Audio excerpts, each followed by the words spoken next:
নমস্কাৰ মোৰ এই ভিডিঅ'টোলৈ আপোনালোকক স্বাগতম জনাইছোঁ যিসকল ছাত্ৰ ছাত্ৰীয়ে HS ৰিজাল্ট দিয়াৰ পিছত যোৱা 28 এপ্ৰিলত ৰিজাল্ট ঘোষণা কৰিলে আৰু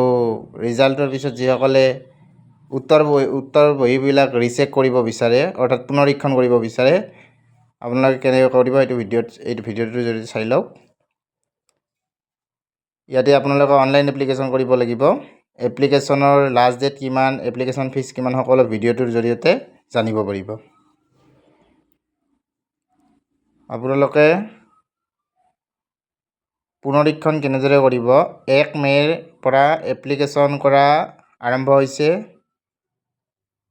আৰু পাৰ সাবজেক্ট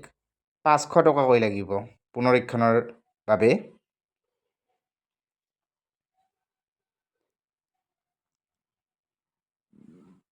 কেনেদৰে আপোনালোকে কৰিব আৰু ইয়াৰ ৰিচেকৰ ৰিজাল্ট ডিক্লেয়াৰ কৰিব 14 জুন 2026 14 জুনত ৰিজাল্ট ডিক্লেয়াৰ কৰিব ইয়াতে দিছে 30 দিনৰ ভিতৰত আপোনালোকে এপ্লাই কৰিব লাগিব অৰ্থাৎ কিবা কাৰণত যদি আপোনালোকৰ মাৰ্কছটো চেঞ্জ হয় তেতিয়াহ'লে নতুনকৈ মাৰ্কশ্বিট আহিব আৰু ৰিভাইজ মাৰ্কশ্বিট চাৰ্টিফিকেট 30 দিনৰ ভিতৰত দি দিব আৰু ইয়াতে ফিজটো হ'ব নন ৰিফাণ্ডেবল 500 আপোনালোকে HSCCৰ ৱেবছাইটত যোৱাৰ পিছত HS answer script rechecking option পাব তাত ক্লিক কৰিব তাৰপিছত পুনৰীক্ষণ বুলি এপ্লিকেশ্যন পৰ্টেলত দেখিব তাত ক্লিক কৰিব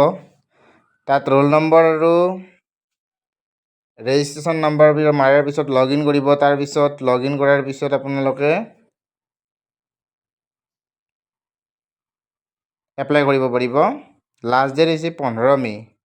14 জুনত ৰিজাল্টটো দিব ৰিচেকিঙৰ ইয়াতে আপোনালোকে দেখিছে ৰোল নম্বৰ আৰু ৰেজিষ্ট্ৰেশ্যন নম্বৰটো দি পেলাই লগইন কৰি আবেদন কৰিব পাৰিব যিসকল ছাত্ৰ ছাত্ৰীয়ে পুনৰীক্ষণ কৰিব বিচাৰে এনেদৰে পুনৰীক্ষণ কৰিব পাৰিব ধন্যবাদ